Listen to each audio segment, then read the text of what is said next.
الحمد لله رب العالمين وبه نستعين على أمور الدنيا والدين وصلى الله وسلم وبارك على سيدنا محمد سيد الأولين والآخرين وحبيب رب العالمين وخاتم الأنبياء والمرسلين صلى الله وسلم وبارك عليه وعلى آله وصحبه والتابعين لهم بإحسان إلى يوم الدين. سبحانك لا علم لنا إلا ما علمتنا إنك أنت العليم الحكيم. اللهم اغننا بالعلم وزينا بالحلم وأكرمنا بالتقوى وجملنا بالعافية برحمتك يا أرحم الراحمين. آمين. اللهم إنا نعوذ بك من علم لا ينفع ومن قلب لا يخشع ومن دعاء لا يسمع ولا يستجاب له. اللهم إنا نسألك فهم النبيين وحفظ المرسلين وإلهام الملائكة المقربين. نوينا التعلم والتعليم والإفادة والاستفادة والتذكر والتذكير والحث على طلب العلم والتمسك بكتاب الله وبسنة رسوله محمد صلى الله عليه وسلم والعمل بما فيهما وتبليغهما ابتغاء مرضات الله وتوفيقه وقربه وثوابه. نوينا الدلالة على الهدى والعمل بالخير. نواصل إن شاء الله تبارك وتعالى درسنا الذي توقفنا فيه منذ مدة في كتاب بداية الهداية، وقد توقفنا في سنن الوضوء، آداب سنن الوضوء. Kita sambung pengajian kita yang telah terhenti sekian lama dalam masalah sunat wudu.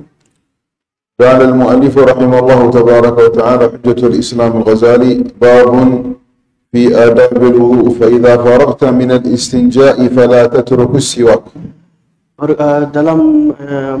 Imam Al-Ghazali mengatakan idza faraghta min al-wudu, apabila engkau selesai daripada wudu, jangan engkau tinggalkan untuk bersiwak. إذا فرغت من الاستنجاء فلا تترك السواك فإنه مطهرة للفم ومرضاة للرب ومسخطة للشيطان. فإنه مطهرة للفم ومرضاة للرب ومسخطة للشيطان. Kerana siwak itu membersihkan kepada mulut dan meredhakan Allah Subhanahu wa taala dan menyebabkan syaitan tidak suka kepadanya. وهو يتكلم عن سنة من سنن النبي صلى الله عليه وسلم عظيمة. Dan beliau sedang berbicara dengan salah satu sunnah daripada Nabi SAW yang sangat besar. ما زال جبريل يوصيني بالسواك حتى خشيت أن يفرط عليه. Bersabda Nabi SAW, Jibril sentiasa berpesan kepada aku dengan siwak sehingga aku takut kalau ianya difardukan ke atas umatku. دخل عليه بعض الصحابة وكان في أسنانه صفرة. Dan sebahagian sahabat berjumpa dengan Nabi SAW dan giginya kekuningan. وقال له ما لكم تدخلون علي قلحا بمعنى في أسنانكم الصفرة والوسخ. Lalu Nabi SAW menegurnya, kenapa engkau datang berjumpa dengan aku dalam keadaan gigi kamu kekuningan? مرة فقال لهم استاكوا. Kemudian Nabi SAW menyuruh mereka untuk bersiwak. Siwaklah. والسواك له مراتب وله أحكام.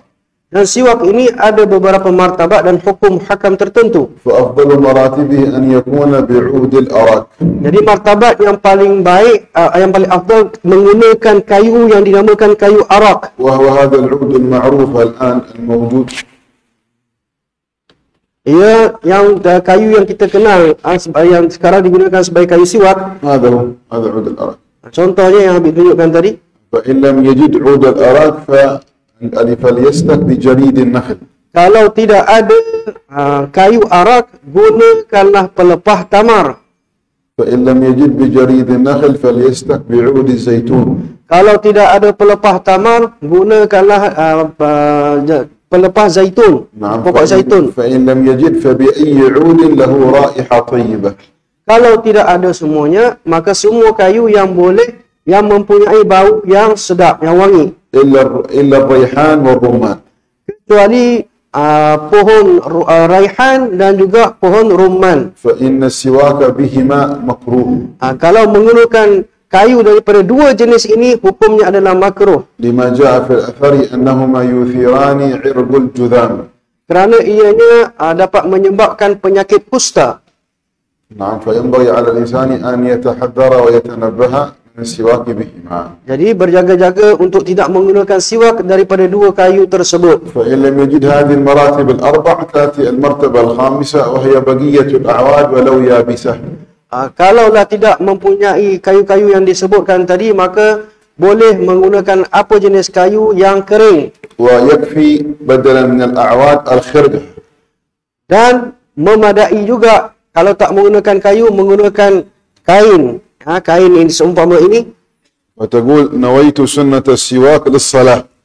Jadi contohnya seseorang itu berniat, aku berniat untuk siwak untuk solat. Jadi dia menggunakan kain tersebut dan bersiwak dengan kepada giginya. هذا إذا لم تجد. Ini kalau tidak mempunyai kayu tersebut. وإلا فهو عندكم الحمد لله في ماليزيا موجود هذا السواك يباع. Akan tetapi banyak kayu-kayu sekarang ini sudah dijual di Malaysia. لأن الصلاة بالسواك خير من 70 صلاة بغير سواك تقول سيدة عائشة عن النبي صلى الله عليه وسلم. Karena Sayyidatina Aisyah radhiyallahu anha meriwayatkan daripada Nabi sallallahu alaihi wasallam, salat dengan menggunakan siwak lebih baik daripada 70 salat tanpa menggunakan siwak. قال العلماء Berkata ulama, لو صليت صلاة واحدة بسواك في جماعة kalau engkau salat secara berjemaah dengan menggunakan siwak, فاضرب 28 في 70. kalilah samanya 20 samanya في سبع صلاة الجماعة تقول صلاة 27 درجة في 70 حق السواك. Jadi kalilah 27 kali ganda tu pahala berjemaah tu yang kita dapat tu dengan 70 kali ganda dengan menggunakan siwak. لتضاعفت صلاتك إلى 1800 صلاة. Jadi ianya akan berkali ganda sehingga kepada 1800 solat.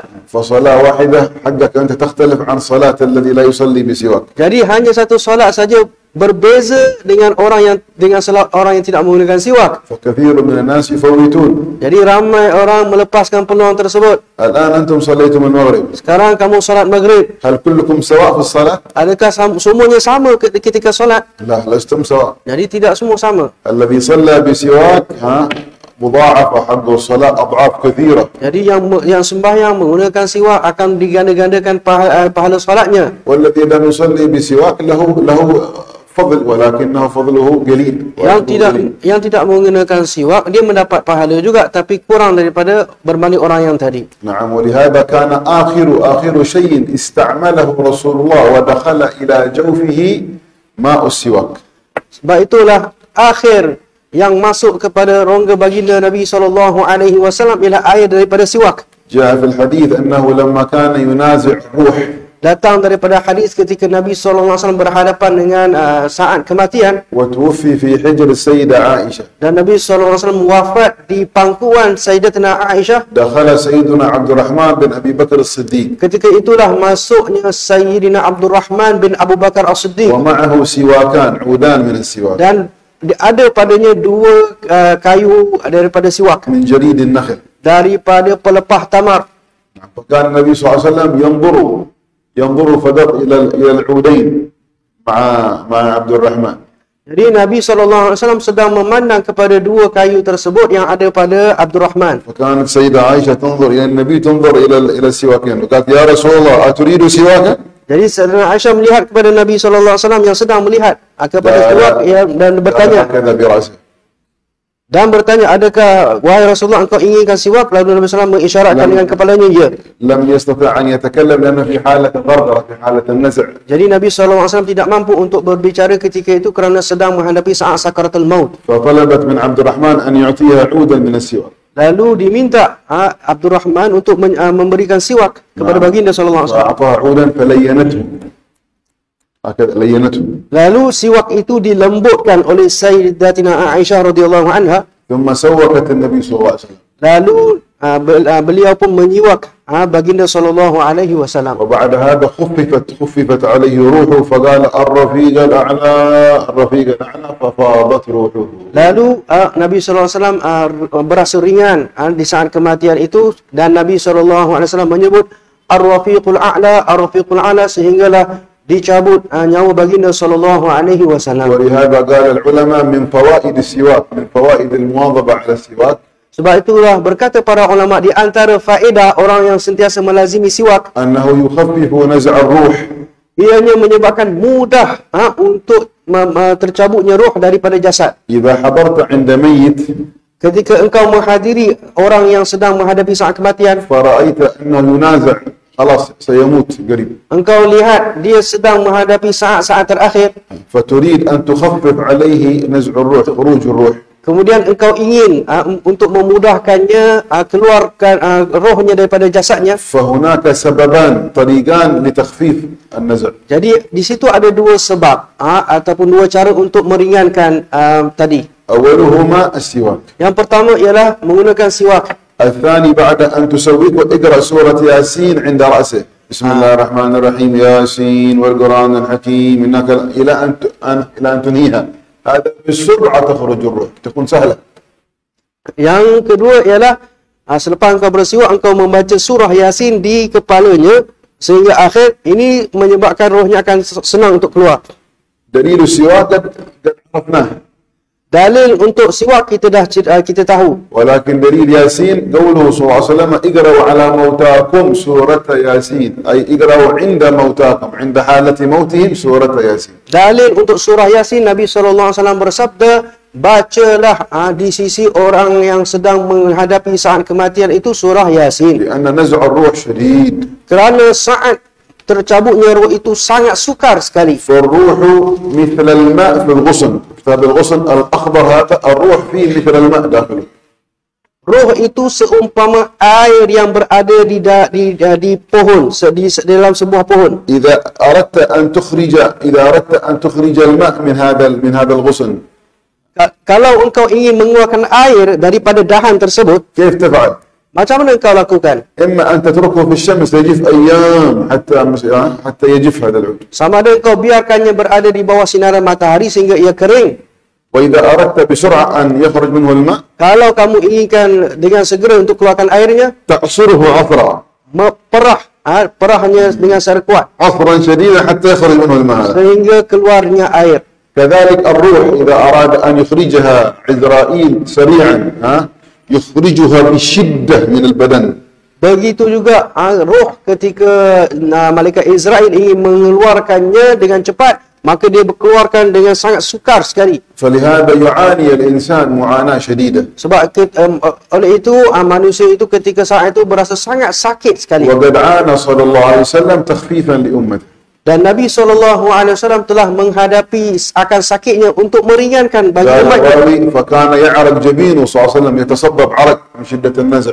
Berkata perawi hadis, Nabi SAW berpeluh ketika saat kematian bagi ويقول صلى الله عليه وسلم إن للموت لسكرات إن للموت لسكرات اللهم شدد علي وخفف على أمتي. Kemudian Nabi SAW bersabda, sesungguhnya bagi kematian itu ada mabuk ini terlampau sakit. Terlampau sakit. Kemudian Nabi SAW berdoa, ya Allah,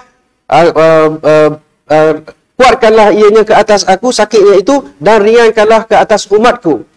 نعم ولهذا ينبغي على الإنسان أن يبيت متوضئا قال العلماء. Oleh kerana itu perlu seorang itu dan tidur malam itu dalam keadaan berwuduk. وربما يأتي ساعة الموت وهو في حالة النوم فيكون على حالة وضوء. Jadi mana nak tahu ketika mana saat kematian datang, maka di dalam keadaan berwuduk. والوضوء من الأسباب كذلك التي تخفف النزع. Dan wuduk juga di antara perkara yang menyebabkan senang untuk tercabutnya roh daripada jasad. إذن هذه فائدة من فوائد السواك. Jadi ini di antara faedahnya siwak. الفائدة الثانية مرضاة للرب يرضى عنك ربك سبحانه وتعالى. Faedah yang kedua, Allah SWT redha kepada kamu. الآن لماذا تصلي؟ Sekarang kenapa kamu salat? لكي يرضى عنك ربك. Supaya Tuhan kamu redha لماذا kepada kamu. تقرأ القرآن؟ Kenapa baca Al-Quran? لكي يرضى عنك ربك. Supaya Allah Ta'ala redha kepada kamu. ولكن هل أنت متأكد بأن الله رضي عنك أو لا؟ Tetapi adakah kamu yakin Allah Ta'ala redha kepada kamu ataupun tidak? الله أعلم. Wallahu a'lam.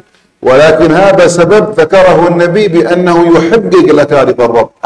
أنت إذا فعلته متيقن بأن الله سيرضى عنك. Akan tetapi siwak ini di antara sebab yang yakin Nabi SAW beritahu ianya akan mendapat keredaan daripada Tuhan kamu. السواك مطهرة للفم مرضاة للرب. Sabda Nabi SAW, siwak itu membersihkan mulut dan meredakan Tuhan kamu. نعم. ثم قال بعد هذا قال صلى الله عليه وسلم لولا أن أشد على أمتي لأمرتهم بالسواك في كل صلاة وفي رواية عند كل وضوء. Kemudian Nabi SAW bersabda, kalaulah aku tidak memberatkan umatku, aku akan menyuruh untuk mereka bersiwak pada setiap kali solat. Ada riwayat mengatakan pada setiap kali wudu. فهذه أول سنة من سنن ماذا؟ من سنن السواك الفعلية. Jadi ini adalah sunnah yang pertama, sunnah fi'liyah. نعم. الآن إن شاء الله كلكم عندكم سواك أو لا؟ InsyaAllah semua ada siwak insyaAllah. كلكم عندكم سواك. Semua ada siwak insyaAllah. إن كان عندك هذا العود أو عندك الخرقة هذه حق الثوب، هذه سواك. استقبلها. Sama ada yang ada kayu arak ataupun menggunakan kain yang ada dengan kamu itu untuk bersiwak. نعم. ثم بعد هذا تجلس مستقبلا للقبلة عند الوضوء. Kemudian ketika engkau mengambil wuduk, hadaplah kiblat.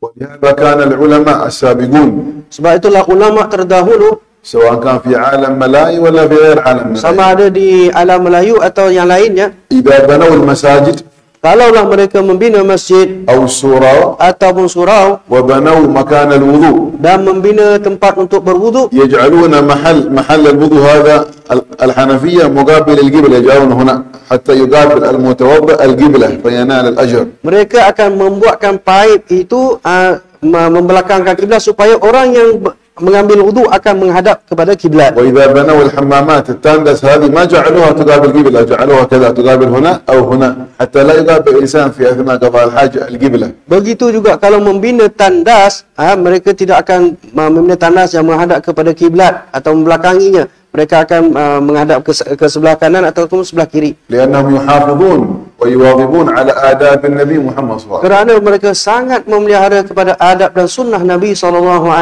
ولكن في الفترة الأخيرة Akan tetapi pada zaman yang akhir ini, صار الناس يبنون المساجد والسورة Sarana. يبنون المساجد والسورة Zaman akhir ni orang ramai membina masjid dan surau ويبنون محل الوضوء dan membina tempat wuduk, فلا يبالون للقبلة ولا هنا ولا هنا، فصار يجعلون أحيانا مكان الوضوء مثل الحمام مثل التانداس هنا ولا كذا، فيريد الإنسان أن يتوضأ مقابل القبلة ما يستطيع. Jadi mereka tidak mengambil kira, tak ambil peduli pun sama ada tempat wuduk itu menghadap kiblat atau tidak. Kadang-kadang tempat wuduk itu susah, menyebabkan seseorang itu susah untuk menghadap kiblat ketika mengambil air wuduk. وكذلك من السنن غسل الكفين بعد أن تجلس، تغسل الكفين مع البسملة، تقول بسم الله الرحمن الرحيم نويت سنن الوضوء. Dan di antara sunat wuduk ialah ketika engkau duduk, engkau membaca Bismillahirrahmanirrahim dan membasuh tangan dan engkau berniat dengan niat sahaja aku mengambil sunat wuduk. نعم. وإذا استعدت من الشيطان فهو أحسن، ربي أعوذ بك من همزات الشياطين أعوذ بك ربي أن يحضرون بسم الله الرحمن الرحيم. Dan engkau kalaulah membaca perlindungan kepada Allah untuk berlindung daripada syaitan, maka ianya lebih baik. A'udzubillahi minasyaitonirrajim. Kemudian bacalah Bismillahirrahmanirrahim. لأن الله تبارك وتعالى جعل لكل فعل من أفعال الخير الشيطان مخصص به يلهي الناس عن هذا الفعل اختبارا وابتلاء. Kerana Allah Subhanahu wa taala menjadikan ada syaitan yang akan mengganggu manusia ketika melakukan kebaikan. Itu adalah satu ujian untuk setiap insan. فجعل للصلاة شيطان يسمونه الولهان. Jadi Allah Ta'ala jadikan syaitan yang ketika salat ada namanya walhan. يدخل الإنسان في الصلاة Ketika seseorang itu masuk melakukan salat, يأتي الشيطان بأفكار كثيرة، syaitan berbisik kepadanya dengan macam-macam pemikiran. تجد الإنسان يفكر والهان، يفكر في ماذا سيفعل، ماذا سيعمل، ماذا بعد الصلاة سيذهب إلى أين ويرجع إلى أين. Jadi ketika solat dia sedang berfikir apa dia akan buat, lepas solat dia nak pergi mana, dia berfikir, sentiasa berfikir. وبعضهم والعياذ بالله Dan sebahagian lagi wal'iyadzubillah, يفكر في بعض الصور التي رآها في الجوال. dia sedang memikirkan gambar yang dilihatnya ketika melihat handsetnya. يشوف صور حق النساء محرمة وأشياء خبيثة ما هي زينة ما طيبة تدخل معه إلى الصلاة.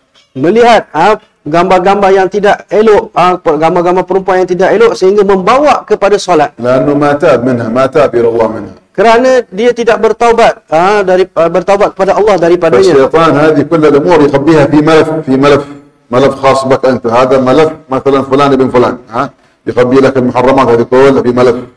Jadi syaitan ini dia menyimpan semua benda-benda yang haram tu dalam satu fail, fail engkau tu. فإذا جاء وقت الصلاة Jadi bila datang waktu solat, فتح الملف هذا dia akan buka fail tu. وبدأ يعيد لك هذا الأشياء، dia akan يذكرك بها. dia akan mengingatkan engkau akan perkara-perkara yang telah engkau lakukan. سبب أنك ما تبت إلى الله. Sebabnya kerana engkau tidak bertaubat kepada ولو Allah. تبت إلى الله توبة صادقة Kalau engkau bertaubat kepada Allah taubat yang benar, يفتح الشيطان هذا ما في يجد ما فيه خلاص انتهى ما حد. syaitan nak buka file tengok-tengok dalam dia kosong sahaja. والوضوء له شيطان آخر Dan ketika berwudu ada syaitan yang lain اسمه خنزب. namanya khunzub.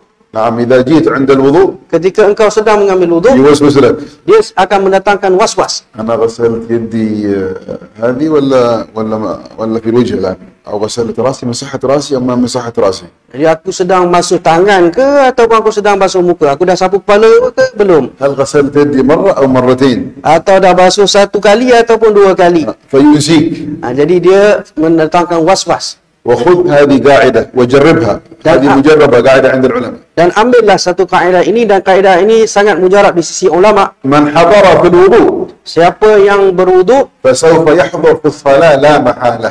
sesiapa yang menghadiri hatinya ketika wudu, dia juga akan menghadiri hatinya ketika solat. ومن غفل في الوضوء Siapa yang lalai ketika wudu, سيغفل في الصلاة لا محالة. dan dia akan lalai ketika solat, mustahil, sudah tentu dia akan lalai dalam solat. جرب وسترى. Dan engkau cubalah dan engkau akan lihat hasilnya. ليس هكذا مجرد كلام. Dan ini bukan hanya cakap biasa sahaja. ما الدليل على هذا؟ Apa dalilnya? قوله صلى الله عليه وسلم وبارك Sabdaan baginda sallallahu alaihi wasallam, الوضوء مفتاح الصلاة. wudu itu adalah kuncinya solat. إذا أردت أن تفتح لك الصلاة بالوضوء. Jadi kalau engkau nak buka solat, maka buka dengan wudu. إذا ما عندك المفتاح كيف تدخل إلى الصلاة؟ ما في دخول إلى Jadi الصلاة. kalau engkau tidak ada kunci, macam mana engkau nak masuk untuk melakukan solat? لو المفتاح حق الباب هذا مغلق وهذا باب مغلق كيف يدخل الناس إلى المسجد؟ يكون في الخارج. Kalaulah semua pintu bisik ini ditutup, sudah tutup, orang akan sembahyang di luar, mereka tidak dapat masuk. ولهذا من حافظ على مفتاح الصلاة الوضوء سيدخل إلى الصلاة وهو محافظ. Jadi sesiapa yang memelihara kunci untuk solat, iaitu wudu, maka solatnya akan terpelihara. ولهذا كثير من الناس تحصل يأتي مع صاحبه يتوضأ ويتكلم. كيف حالك؟ بخير؟ صحتك تمام إن شاء الله. يتوضأ ويتكلم. ما في حضور في الوضوء. بعدين يدخل إلى الصلاة الله أكبر تبدأ عنده الخواطر الكثيرة لأنه ما في حضور في الوضوء. ما في Jadi حضور في الصلاة. ada sebahagian orang kita tengok ketika nak berwudu, ada kawan sebelah dia duduk bersembang. Apa cerita, apa khabar dan sebagainya. Jadi bila dia buat perangai macam tu, bila nak sembahyang nanti datang pemikiran-pemikiran ataupun yang akan mengganggunya ketika solat nanti. وهناك شيطان عند الطعام والشراب. Di sana ada syaitan ketika makan dan minum. إذا ما تقول بسم الله الرحمن الرحيم يقع في بطنه. أنت تدخله هنا هو يأخذه منك. Kalau engkau tidak membaca bismillahirrahmanirrahim, makanan itu akan masuk ke dalam perutnya. وشيطان الطعام اسمه داسم. Dan nama syaitan untuk makanan namanya ismuhu Basim. داسم. Dasim. Nama dia Dasim. هذا جاءت فيه آثار عن النبي صلى الله عليه وسلم وعن الصحابة وغيره. Ianya datang daripada athar daripada Nabi SAW dan juga para sahabat dan وأما lainnya. الشيطان الذي يحثك على الفحشاء والزنا والمحرمات والعياذ بالله اسمه ذنيم.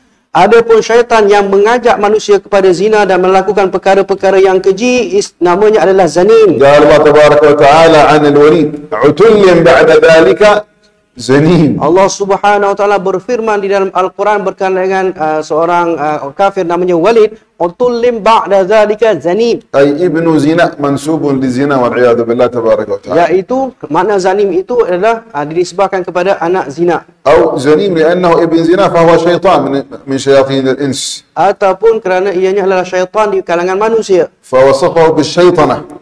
Jadi disifatkannya dengan syaitan.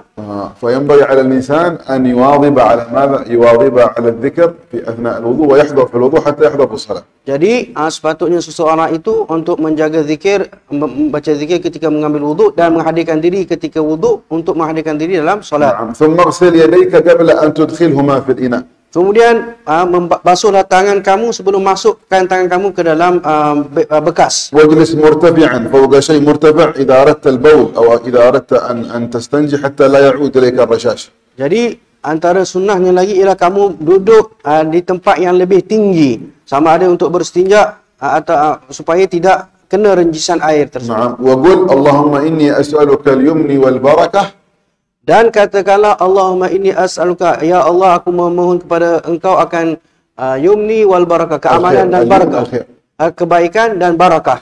نعم وأعوذ بك من الشؤم والهلكة أي الشر والهلكة أي الموت. Dan aku berlindung kepada engkau daripada kejahatan dan juga kebinasaan, iaitu mati. هذا الدعاء ليس وارد عن النبي محمد صلى الله عليه Doa ini tidak datang daripada Nabi ولكن SAW, استحبه بعض العلماء. tetapi disunatkan oleh sebahagian para ulama, ورد في بعض الروايات بأحاديث ضعيفة dan ada riwayat daripada hadis yang dhaif. أورده الإمام ابن حبان في التاريخ في Dan تاريخه Imam Ibn Hibban telah meriwayatkannya dalam kitab At-Tarikh بطرق ضعيفة. dengan sanad yang dhaif. نعم ولكن قال بعض العلماء لا بأس أن يأتي به الإنسان لأنه ما يترتب عليه حرام ولا يترتب عليه شيء لكنه خير. Akan tetapi para ulama mengatakan tidak menjadi masalah untuk seseorang itu membacanya, tidak menjadi satu perkara yang haram. الآن خلاص ما شاء الله قد اشتكنا وغسلنا يداتنا وجبنا بهذه النية، نقول الآن نوينا رفع الحدث إذا كان حدث له أصغر، أو نويت الطهارة للصلاة، أو نويت استباحة له الوضوء للصلاة إذا كان عنده مثلا بول مستمر ولا غيره. Jadi setelah وغيرها من النية. kita selesai daripada sunat-sunat wuduk tadi, siwak, masuk kedua tangan dan sebagainya, maka sekarang kita niatlah nawaitu rafa'al hadas, aku berniat untuk mengangkat hadas, ataupun nawaitu istibahati solat, aku berniat untuk mengharuskan solat. نعم وهناك نية جامعة للحدث الأصغر والأكبر. Di sana ada satu niat yang menghimpunkan kedua-duanya sekali, hadas وهي أن تقول نويت الطهارة للصلاة، نويت الطهارة للصلاة. yaitu kamu niat, aku berniat untuk bersuci untuk solat. فهذه النية ترفع الحدث الأصغر وترفع الحدث الأكبر سواء كان جنابة أو حيض أو غير ذلك. Jadi niat ini mengangkat hadas yang kecil dan juga hadas yang besar. نعم ويبقى الإنسان مستحضر لهذه النية حتى انغسال جزء من أول الرأس من أول الوجه. Jadi dia perlu menghadirkan niat tersebut sehingga ketika mana dia membasuh awal bahagian daripada muka. واحذر أن تذهب نيتك تتبدل. Dan berjagalah supaya niat itu tidak tertukar-tukar. كيف تتبدل النية؟ Macam mana niat itu boleh tertukar? تأتي الآن أنت في شدة الحر مثلا. Contohnya pada waktu engkau berada di musim بعد yang sangat العمل panas, مثلا بعد العمل وهكذا. selepas melakukan pekerjaan, تريد أن تصلي. engkau nak sembahyang, فتتوضأ. engkau mengambil wuduk, تأخذ الماء فتقول نويت الطهارة للصلاة قبل أن تمس أول جزء نويت الطهارة للصلاة ثم تأخذ الماء ثم الله بارد سجو زين ها خلاص هذا الآن ليست نية للوضوء، هذه نية لماذا؟ للتبرد. ونية التبرد تقطع نية الوضوء. انتبه. Jadi contohnya mulanya dia niat bersuci untuk solat, tetapi ketika dia air dah sampai pada tu, dia rasa sejuk sekali, dia rasa seronok. Air tu asalnya untuk mengangkat untuk bersuci, tetapi akhirnya untuk menyejukkan mukanya, menyejukkan badannya. Maka dah bertukar niat di situ. فإذا فعلت هكذا فما تصح هذه المرة، يجب عليك أن تعيدها مرة. Jadi kalau niat sudah bertukar, tidak sah wuduk tersebut, perlu ulang semula niat yang awal tadi. نعم ويسن لك المضمضة. Dan disunatkan engkau untuk berkumur-kumur. المضمضة 3 مرات. Berkumur-kumur 3 kali. تأخذ 3 غرفات. Mengambil tiga cedok tu. تقسمها قسمين. Jadi dibahagi 2. نصف تتمضمض. Separuh engkau gunakan untuk berkumur, والنصف الثاني استنشاق. separuh lagi untuk masukkannya ke dalam hidung. ثم استنثار. Yang dinamakan istinsyaq dan mengeluarkan air itu dinamakan istinthar. نعم وبالغ في المضمضة إلا أن تكون صائما كما قال صلى الله عليه وسلم. Dan berlebih-lebihlah ketika berkumur kecuali ketika saat engkau sedang berpuasa. بمعنى كذا.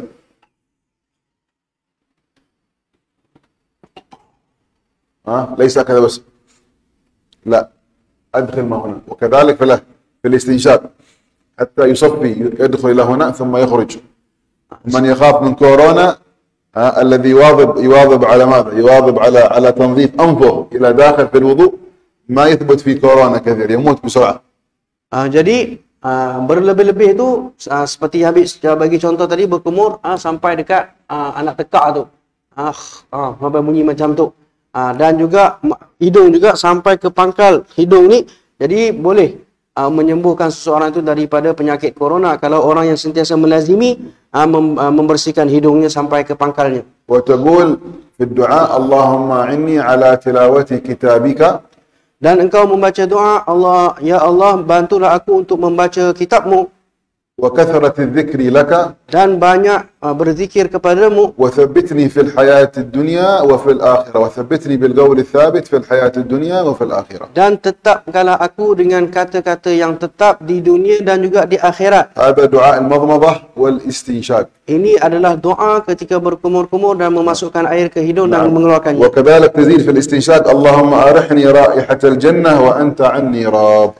Dan boleh kita nak tambah, ya Allah, bagilah aku, berikanlah padaku wangian syurga dan engkau redha kepada aku. وإذا أردت أن تخرج هذا الماء تقول اللهم إني أعوذ بك من روائح النار وسوء الدار. اللهم إني أعوذ بك من روائح النار وسوء الدار. Dan ketika engkau mengeluarkan air daripada hidung, boleh kalau engkau nak baca doa, ya Allah, aku berlindung kepadamu daripada baunya api neraka dan juga tempat yang buruk. ومنهم من يزيد في الاستنشاق واللهم اسقني شربة هنيئة مريئة لا أظمأ بعدها أبدا. يعني لما يستنشق هكذا أقول اسمه لما يتمضمض يقول اللهم اسقني شربة هنيئة مريئة لا أظمأ بعدها أبدا يتذكر بها يوم القيامة. Dan di antara doa ketika berkumur yang boleh diamalkan ialah, ya Allah, berikanlah aku minum satu minuman yang tidak aku dahaga selepasnya. نعم لأن هناك أناس يشربون وهناك أناس ما يشربون. Jadi di sana nanti ada orang yang minum dan ada orang yang tidak minum. تعرف متى يشربون الناس؟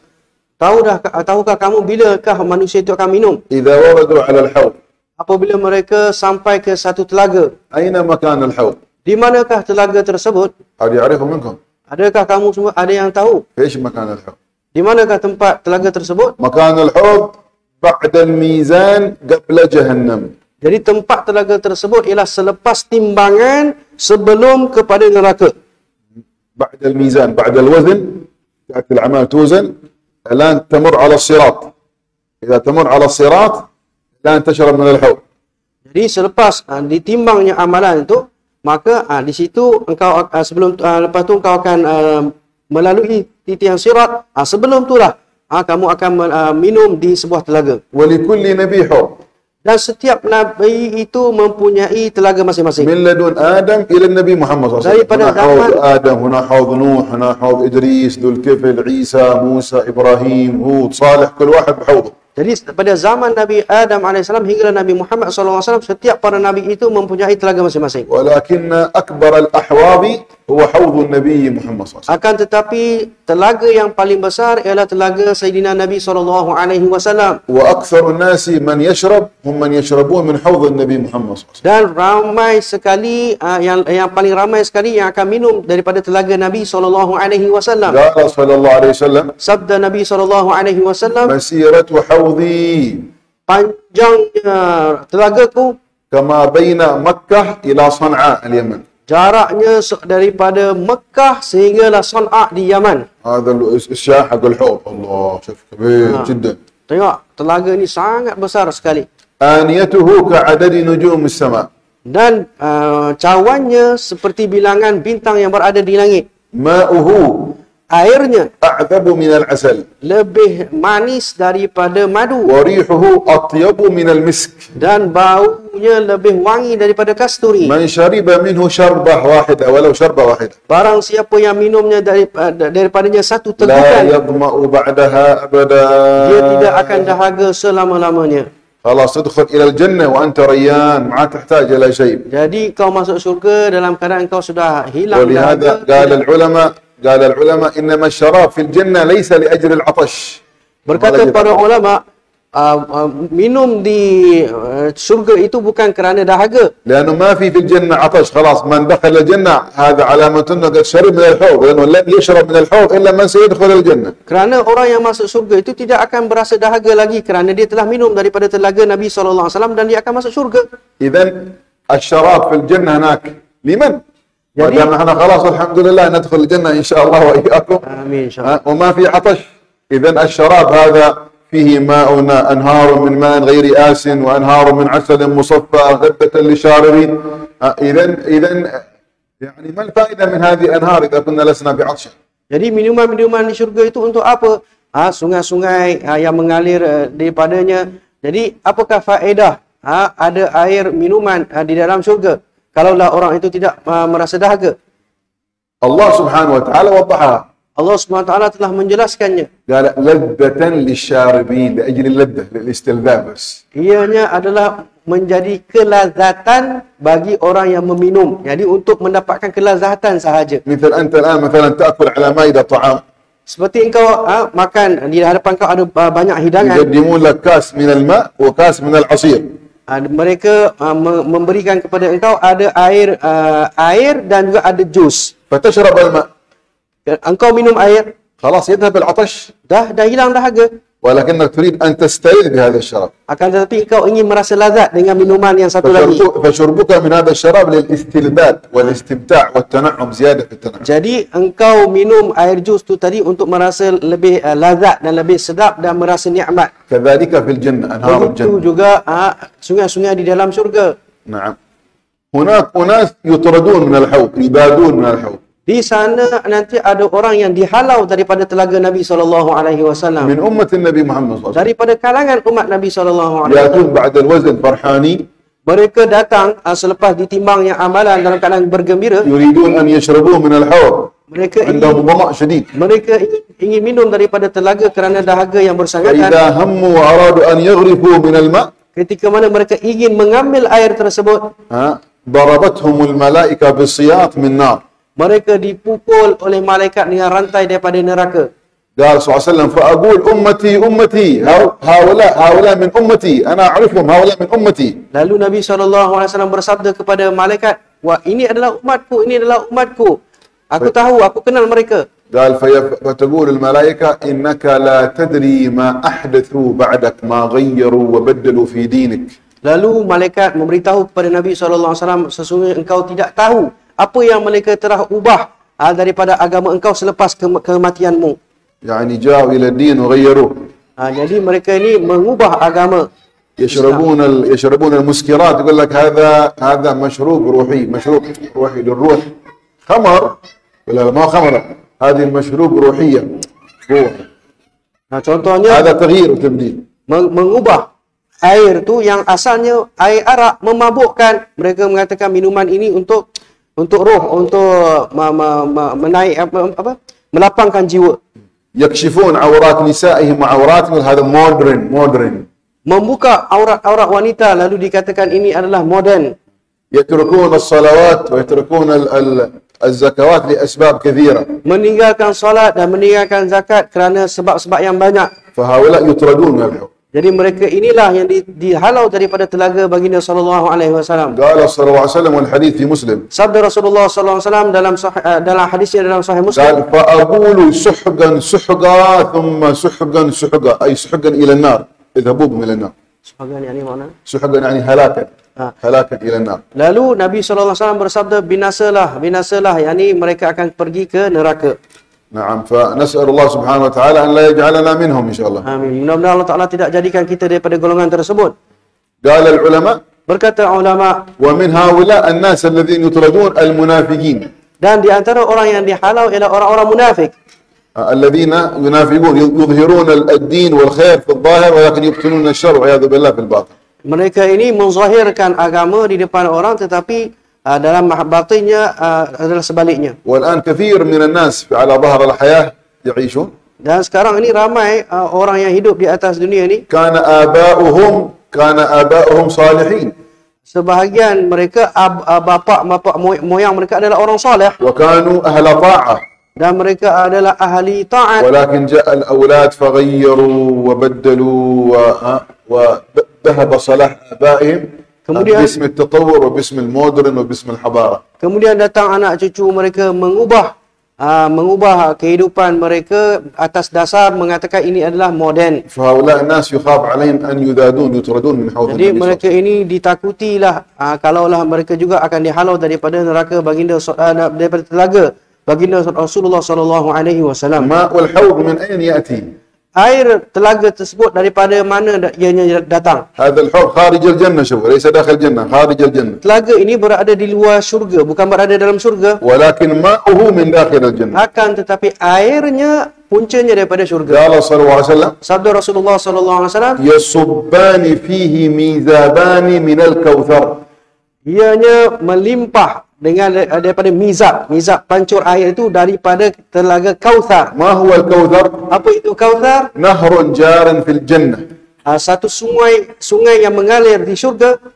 فيخرج منه ميزابان صغيران فيصبان في حوض النبي صلى الله عليه Dia وسلم. akan ada dua pancuran air itu daripada syurga itu mengalir kepada telaga baginda sallallahu alaihi wasallam. فنسأل الله سبحانه وتعالى أن يسقينا إن شاء الله نبينا محمد صلى الله عليه وسلم بيده الشريفة شربة هنيئة لا نظمأ بعدها أبدا. Mudah-mudahan Allah Subhanahu wa taala memberi kita minum daripada telapak baginda Nabi sallallahu alaihi wasallam. بل بعضهم هو من يسقي بيده الشريفة، Ada sebahagian mereka Nabi sallallahu alaihi wasallam sendiri yang meminumkan mereka. وبعضهم يقول له: خذ هذا الإناء اغرف اشرب.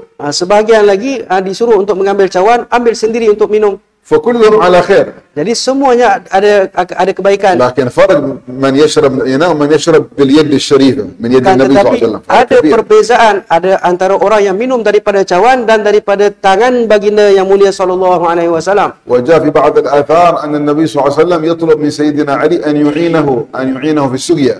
Dan datang daripada asar Nabi sallallahu alaihi wasallam meminta kepada Sayyidina Ali untuk membantunya memberi minum. وأهل الكساء كالحسن والحسين Begitu وفاطمة. juga ahlul kisah Sayyidina Hasan dan Husain dan Sayyidatina Fatimah. نعم، لأن هذا الحوض حوضهم، Kerana ini adalah telaga yang diberi dianugerahkan kepada mereka فيسقون أحبابهم وأتباعهم ومن تعلق بهم، dan mereka akan memberi يقدمون minum حوله ثم يقول بعد ذلك سائر الأمة. pencinta-pencinta mereka dan orang yang bertakluk dengan mereka dan juga umat-umat yang seterusnya. فيا بخت من تعلق بالنبي، Dan beruntunglah orang yang bertakluk ويا بخت من أحب النبي وآل النبي وأصحاب النبي. menyukai cinta kepada Nabi sallallahu alaihi wasallam dan ahlul bait dan sahabat Nabi sallallahu alaihi wasallam. نعم، يوم القيامة يكون معهم إن شاء الله.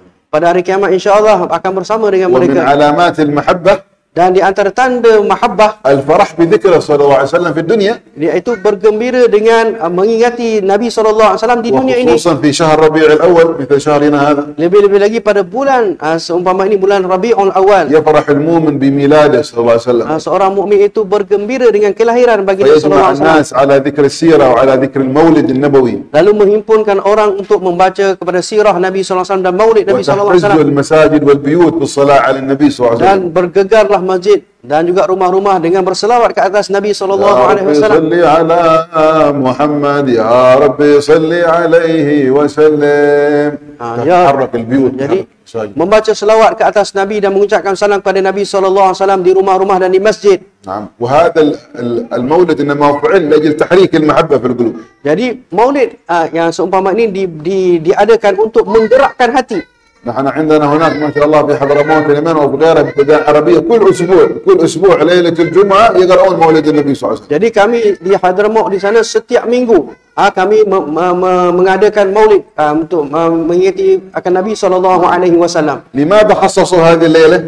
Kenapa dikhususkan pada malam tersebut? لتخصيص النبي صلى الله عليه وسلم له. Kerana Nabi sallallahu alaihi wasallam yang mengkhususkannya. فقد أخرج ابن خزيمة في صحيحه Ibnu Khuzaimah di dalam sahihnya بسند صحيح dengan sanad yang sahih, قال صلى الله عليه وسلم: sabda Nabi sallallahu alaihi wasallam, أكثروا علي من الصلاة perbanyakkanlah ke atasku selawat في الليلة الغراء أي ليلة الجمعة الخميس، pada malam Jumaat, itu malam Khamis, malam Jumaat, وفي اليوم الأزهر أي يوم الجمعة. dan pada hari Jumaat siangnya.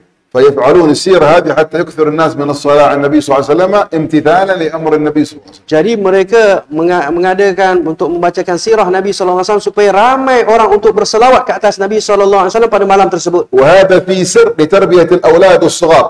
Dan ianya rahsia kepada mendidik anak-anak yang kecil. الآن لو ناديت على بعض الأولاد الصغار هؤلاء اللي أنا أراهم قلت أنا بقرأ عليكم في كتاب السيرة صعب عليهم جدا تعب ما Jadi بيفهمون. sekarang kalau kau nak panggil anak-anak kecil untuk baca sejarah sirah Nabi sallallahu alaihi wasallam, susah mereka untuk memahaminya. صحيح ولا؟ Betul ataupun tidak?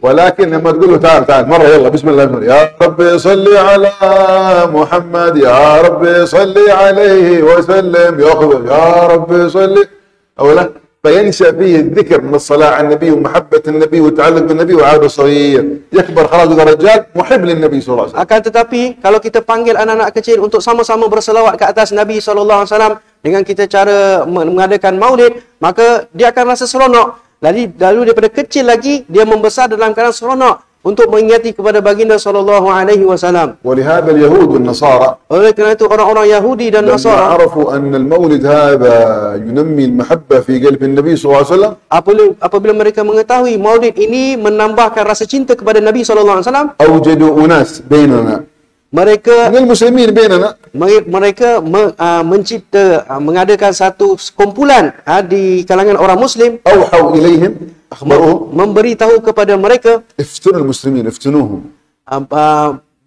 sebarkan fitnah kepada orang-orang Islam, امنعوا الموالد هذه. halang mereka daripada melakukan maulid. كيف نمنعها هذا؟ فذكر الصلاة على النبي يقولوا بدعة ليس من السنة ليس من القرآن بدعة. Bagaimana إذا أنت تفعل مولد تفعل الشرك كفر والناس يخاف بعدين خلاص ما يفعل مولد. الأولاد هذا يسمع الأغاني حق اليوتيوب لا بأس، هذا مسألة يوتيوب أغنية دانسي روك هذا مسألة يا رسول الله بدع شرك شرك شرك شرك كفر كفر. شفت كيف؟ هذا من تخطيط اليهود والنصارى، هذه خطة استراتيجية من اليهود والنصارى. Tengok di antara cara mereka ialah kalau nak melakukan maulid, mereka menyuruh kumpulan ini mengatakan ianya adalah satu perkara yang bid'ah, yang menyesatkan, boleh bawa kepada syirik. Jadi ianya akan menakutkan orang-orang Islam. Sedangkan kalaulah anak-anak kecil pasang lagu daripada YouTube ataupun rock ataupun yang perkara-perkara yang lagu-lagu lah, itu ianya tidak menjadi masalah. Jadi ini adalah satu rancangan mereka untuk menipu orang-orang Islam. نعم. وإذا جاء ربيع الأول Kalau datang bulan Rabiul Awal, يتحركون mereka bergerak. السنة كلها جالسين. Tahun yang sebelum-sebelum ini mereka diam sahaja. بنوك الربا موجودة، Ramai bank yang mengamalkan riba ada. المخدرات موجودة، Orang yang makan, yang hisap dadah, yang berkhayal, القتل وهذا السرقة موجودة. yang mencuri, yang membunuh ramai. ساكتين. Senyap sahaja. Tidur, Ya. tidak Allah. berbicara. يستيقظ إذا جاء شهر ربيع الأول المولد يقوم والله بدعة بدعة الله سبحان الله هذا عجيب. Bila datang je bulan Maulid, mereka berjaga untuk mengingatkan manusia ini adalah satu benda bid'ah. Ini sangat menghairankan. وإن شاء الله أنتم من القسم الأول من أصحاب المولد إن شاء الله وأصحاب الصلاة على النبي محبة النبي إن شاء الله. InsyaAllah kita semua daripada golongan pertama tadi yang banyak selawat ke atas Nabi SAW, yang cinta kepada Nabi SAW. أقمتم المولد هنا ولا في شهر مرة؟ Kamu ada buat maulid di sini kan? Sebulan sekali insyaAllah. Ada wujud. نعم من الآن عزموه من الآن النية إن شاء الله نية. Sekarang juga berniat dan berazab. كلكم إن شاء الله موافقين يا الحارة إن شاء الله. Semua setuju insyaAllah. تعينون إن شاء الله الإمام. Membantu imam insyaAllah. تعينون إن شاء الله. InsyaAllah. تحضرون الصلاة على النبي صلى الله عليه وسلم. Hadirkan diri untuk majlis selawat ke atas Nabi SAW. ولو في الشهر مرة. Walau sebulan sekali. إذا ما في الأسبوع مرة ولو في الشهر مرة. Kalau tak buat seminggu sekali, buatlah sebulan sekali. مستعدين إن شاء الله. Sedia semua insyaAllah. أنا أريد أن أرى الذي هو مستعد يرفع يده. Abi nak tengok yang sedia angkat tangan. مستعدين. بارك الله فيكم ما شاء الله الحمد لله. هذه علامة إن شاء الله علامة الإيمان ومحبة الله سبحانه وتعالى. InsyaAllah ini alamah tanda mahabbah kepada Allah, alamat tanda iman insyaAllah. نعم قالوا لماذا؟ لأن أول من احتفى وعظم النبي صلى الله عليه وسلم هو الله سبحانه وتعالى والملائكة. Yang pertama-sama sekali yang menyambut akan Nabi SAW ialah Allah Subhanahu Wa Taala sendiri. نعم. كيف احتفل الله سبحانه وتعالى؟ Bagaimana Allah Subhanahu Wa Taala menyambutnya? احتفل قال إن الله وملائكته يصلون ولا؟ هذا احتفال ولا ما احتفال هذا؟ Dalam firman Allah SWT menyebut sesungguhnya Allah dan para malaikatnya berselawat ke atas Nabi. Adakah ini satu perayaan ataupun tidak? ولكن في المقابل واحد يسمونه إبليس. Akan tetapi sebaliknya iblis pula. هذا لما ولد النبي صلى الله عليه وسلم بدين ما يحتفل يبرح سواه لطيمة صح يلطم يأخذ التراب هكذا على راسه ويلطم. قالوا له الجن حقه ذا الجن ايش الخبر؟ قال ولد نبي التوحيد في مكة، ولد نبي التوحيد في مكة، لما يجي التوحيد يذهب الكفر والشرك حقنا. Sebaliknya, iblis pula merasa sangat susah hati ambil tanah letak dekat muka dia, menampak-nampak, berasa sangat sedih sekali sehingga ditanya oleh jinnya, kenapa engkau sedemikian? Dia kata telah lahir seorang nabi tauhid. وقد أورد هذا الإمام ابن كثير في البداية والنهاية. Dan ianya telah diriwayatkan oleh Al-Imam Ibnu Katsir dalam kitabnya Al-Bidayah صاحب wa التفسير Nihayah. هذا له كتاب ثاني البداية والنهاية، أورد أن الشيطان لما ولد النبي صلى الله عليه وسلم رنة Seorang ahli tafsir juga yang mana telah menceritakan kisah ini, yang mana menyebut bahawa ketika mana Nabi SAW dilahirkan, iblis telah menjerit akan kesusahan. هيا اسمعوا له. Sekarang dengar, إذا دخل ربيع الأول في كل سنة kalaulah masuk bulan Rabiul Awal pada setiap tahun, الناس فريقان، manusia itu akan terbahagi dua. فريق متبع للحق سبحانه وتعالى في الفرح.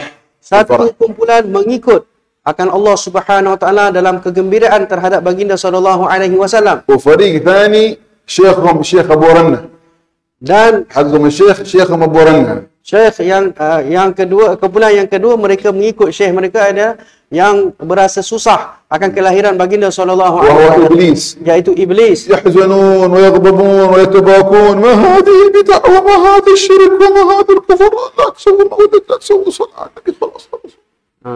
في كل سنة كذا. Mereka mengatakan dengan perasaan marah, sedih, apa maulid ini semuanya bid'ah. Pada setiap tahun berlaku sedemikian. خلاص الآن عرفتم إن شاء الله. Sekarang insyaAllah kamu semua tahu insyaAllah. نويتم يا إمام إن شاء الله. InsyaAllah. إن شاء الله الدرس القادم الذي نأتي إن شاء الله أنتم قد فعلتم المولد. Jadi insyaAllah kelas yang kita akan datang nanti, kamu dah pun adakan maulid insyaAllah. نعم. ولا بأس أن تقرؤونه وأن تأتون بشيء من الأصوات هذه، حتى بالأصوات العادية، ما هو شرط أن تحضرون أحد من الخارج، حتى أنتم بينكم البين. Boleh, kamu hanya membaca dengan biasa saja, tidak perlu nak panggil orang-orang luar yang. وإذا أردت أحد أن يعينكم مثلا أخبرونا حتى نبعث لكم أحد من يعينكم إن شاء الله. Kalau kamu ingin orang الأصوات هذه إن شاء yang الله ingin يتحرك membantu المزيد. untuk membaca maulid, boleh bagi tahu kepada saya untuk membantu mencari orang yang boleh membaca maulid untuk kamu. ولكن لا تتكلفون. Akan tetapi janganlah memaksa-maksa. لا تتعبون أنفسكم بشوق، لا علشان يدوم المولد. Janganlah bersusah payah sangat supaya maulid ini akan diadakan sentiasa. الذي يتكلف هذا يتعب، خلاص والله بالسنة مرة واحدة بس ساتاخذ. لماذا؟ لأنه يتكلف تعب. لكن لما يكون أمر عادي هذا كوب ماء وخلاص، يأتي له نص صلاة على النبي، صلاة عشاء، بعد العشاء خلاص يذهب البيت. هذا يستمر المولد. Kalaulah orang itu tidak memaksa-maksa, maka insya-Allah maulid itu akan berterusan. Kalaulah dia memaksa-maksa, maka susah, nanti dia akan hanya melakukan maulid setahun sekali sahaja. نعم الآن الوقت أدركنا لصلاة العشاء. InsyaAllah masa قد sampai. عنده سؤال فليتفضل، Siapa nak tanya soalan silakan. سواء كان في سنن الوضوء أو سواء كان في أدلة المولد النبوي. لمن عنده عاد شك في المولد النبوي نذكر لكم أدلة زيادة إن شاء الله من الكتاب والسنة. Pada sunat-sunat wudu, ataupun kalau kamu nak bertanya tentang dalil maulid Nabi SAW, kita akan ceritakan insyaAllah. بعض الناس يقول لك المولد النبوي لم يفعله النبي. Sebahagian mengatakan maulid itu tidak dilakukan oleh Nabi SAW, لم يفعله الصحابة. tidak dilakukan oleh sahabat, لم يفعله التابعون. tidak dilakukan oleh tabi'in. هؤلاء يكذبون. شوف Mereka itu menipu sebenarnya. كيف يكذبون؟ يكذبون. Bagaimana mereka menipu? Ya, mereka menipu. النبي صلى الله عليه وسلم فعل المولد ولكن ليس باسم المولد. Nabi SAW melakukan maulid tapi tidak dinamakan maulid pada ketika الصحابة itu. فعلوا المولد ولكن ليس تحت مسمى المولد. Begitu juga para sahabat melakukan maulid tapi tidak dinamakan maulid pada ketika itu. تحت ماذا؟ تحت التذاكر على أخلاقه وآدابه صلى الله عليه وسلم. Jadi تحت هذا المسمى mereka- يجلسون يتذاكرون سيرته صلى الله عليه وسلم وآدابه وأخلاقه. هذا المولد. Jadi mereka bermuzakarah antara mereka menceritakan tentang sirah ataupun akhlak Nabi SAW. Itulah yang ada dalam maulid. وهو في صحيح الإمام مسلم وفي مسند الإمام أحمد ومعجم الإمام الطبراني وغيرهم، وقد أقرهم النبي صلى الله عليه وسلم وقال إن الله يباهي بكم ملائكته. Dan ianya ada di dalam Sahih Muslim, Mustadrak, dan juga dalam Sunan Imam Ahmad. Nabi SAW bersabda kepada mereka, sesungguhnya Allah SWT bermegah-megah dengan kamu di hadapan para malaikatnya. نعم. وبعد ذلك جاء التابعون. Kemudian begitu juga pengikut وبعد tabi'in. وفاة النبي صلى الله عليه وسلم استمر الصحابة كذلك Dan selepas wafat Nabi SAW, para sahabat berterusan يجتمعون melakukannya. في بيت سيدنا أنس بن مالك Mereka berhimpun di rumah Sayyidina Anas bin Malik, يتذاكرون سيرة النبي صلى الله عليه وسلم. saling memperingati akan sirah Nabi SAW. ولا قالوا هذا بدعة ولا قالوا غير ذلك. Dan mereka tidak mengatakan ianya satu perkara yang bid'ah. ولكن لفظ المولد هذا Akan tetapi lafaz maulid ini جاء متأخر. ianya datang pada zaman جاء mutakhir, متأخر في أيام صلاح الدين الأيوبي. pada zaman Salahuddin Al-Ayyubi. هذا اشتهر هذا المجمع تحت اسم المولد. Pada ketika itulah perhimpunan itu masyhur dengan nama maulid. أضرب لك مثال ثاني. Sekarang saya bagi contoh yang lain. علم الفقه Ilmu fiqh. هذا موجود اسمه علم الفقه في أيام النبي. Adakah nama ilmu fiqh itu ada di zaman Nabi SAW? في موجود علم الفقه في أيام النبي علم اسمه علم الفقه ما في. Tidak ada di zaman Nabi SAW yang namanya ilmu fiqh. في علم مصطلح حديث في Ada أيام النبي ilmu mustalah hadis di zaman Nabi SAW? ما في. Tidak ada. في علم القراءات في أيام النبي علم القراءات هذا قراءة عاصم قراءة كذا قراءة. هل هذا موجود في أيام النبي صلى الله عليه وسلم؟ Begitu juga ilmu qiraat tidak terdapat di zaman Nabi SAW. هل يوجد مثلا في أيام النبي صلى الله عليه وسلم النقط الموجودة في القرآن الجزء الأول الجزء الثاني الجزء الثالث جزء عشر ربع هذا موجود في أيام النبي؟ لا موجود في أيام النبي. Begitu juga titik di dalam Al-Quran juzuk 1, juzuk 2 tidak terdapat di zaman Nabi SAW. هل فعله الصحابة؟ ما فعله الصحابة. Adakah ianya dilakukan oleh para sahabat? Tidak juga. جاء ما بعد عصر الصحابة Akan tetapi ia datang selepas zaman وهو para من sahabat. الدين الآن تقرأ القرآن وهو مشكل Dan ianya daripada agama. Sekarang kau baca Al-Quran, ianya ada baris dan titik di sana. ولم يقول أحد بأنه بدعة Tidak ada orang pun seorang mengatakan ianya adalah لأن bid'ah. له أصل في الكتاب وله أصل في السنة وكذلك المولد النبوي له أصل في الكتاب والأصل في السنة. Ada asalnya di dalam Al-Quran dan asalnya di dalam sunnah. Begitu juga maulid ada asalnya di dalam Al-Quran dan juga sunnah. مرة اجتمعنا مع شيخ من هؤلاء Satu ketika saya berhimpun dengan guru-guru mereka ممن يقول بأن المولد حرام بدعة. yang mengatakan maulid itu haram dan bid'ah. فخلنا واحد يسأل يقول له ما حكم المولد؟ ما حكم المولد؟ Ya, سؤال antum tasal. لا يسأل جعلنا واحد يسأل.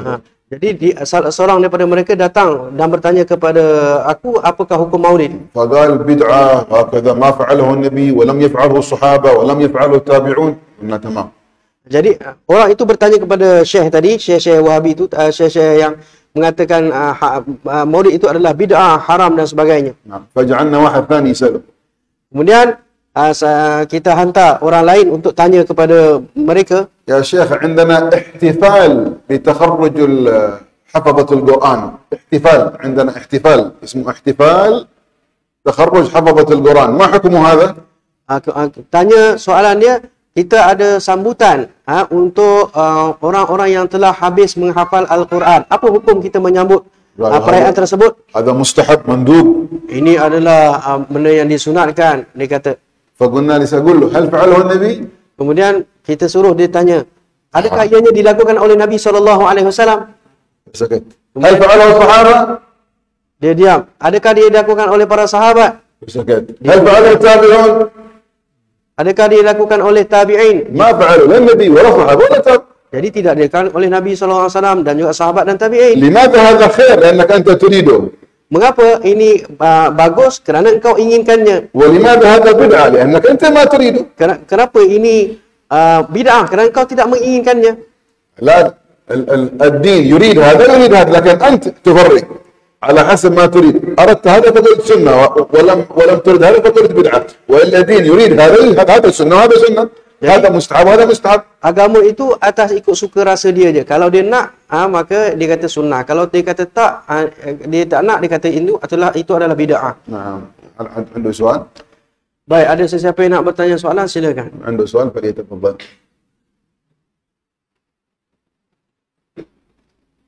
Ada soalan. Facebook bentar. ما في يا أخي. خلاص إن شاء الله على حقنا وعد على وعدنا إن شاء الله. Insyaallah. مولد النبي صلى الله عليه وسلم في الشهر ولا مرة؟ Adakan maulid walaupun sebulan sekali insyaallah. إن شاء الله. Insyaallah. كلكم أعينوا الإمام إن شاء الله كلكم ها. Bantu imam insyaallah. يا خير بسم الله الرحمن الرحيم اللهم يا أول الأولين ويا آخر الآخرين ويا ذا القوة المتين ويا رحم المساكين يا أرحم الراحمين Amin. أجب دعواتنا وعجل بقضاء حاجاتنا أجب دعواتنا وعجل بقضاء حاجاتنا أجب دعواتنا وعجل بقضاء حاجاتنا اللهم إنا نسألك زيارة في الدين وبركة في العمر وصحة في الجسد وسعة في الرزق وتوبة قبل الموت وشهادة عند الموت ومغفرة بعد الموت وعفوا عند الحساب وأمانا من العذاب ونصيبا من الجنة وارزقنا اللهم النظر إلى وجهك الكريم اللهم اقسم لنا من خشيتك ما تحول به بيننا وبين معاصيك ومن طاعتك ما تبلغنا به جنتك ومن اليقين ما تهون به علينا مصائب الدنيا ومتعنا اللهم بأسماعنا وأبصارنا وقوتنا ما حيتنا واجعله الوارث منا واجعل ثارنا على من ظلمنا ولا تجعل مصيبتنا في ديننا ولا تجعل مصيبتنا في ديننا ولا تجعل مصيبتنا في ديننا ولا تجعل الدنيا أكبر همنا ولا مبلغ علمنا ولا تسلط علينا بذنوبنا من لا يخافك ولا يرحمنا اللهم زدنا ولا تنقصنا أكرمنا ولا تهنا آثرنا ولا تؤثر علينا برحمتك يا أرحم الراحمين اللهم وفق هؤلاء الحاضرين إن شاء الله في شهر ربيع الأول على إقامة السيرة النبوية المباركة وكثرة الصلاة والسلام على النبي محمد صلى الله عليه وسلم خلقنا وإياهم بأخلاق النبي أدبنا وإياهم بآداب النبي نورنا وإياهم بأنوار النبي قربنا وإياهم إن شاء الله إلى النبي محمد صلى الله عليه وسلم واجعله إن شاء الله شفيعنا يوم القيامة واجعل لنا معه في جنة الفردوس مقعد صدق عند مليك مقتدر إنك ولي ذلك وأنت على كل شيء قدير وبالإجابة جدير وصلى الله وسلم وبارك على سيدنا محمد النبي الأمي وعلى آله وصحبه وسلم سبحان ربك رب العزة عما يصفون وسلام على المرسلين والحمد لله رب العالمين تقبل الله منكم Inna minkum taqabbal.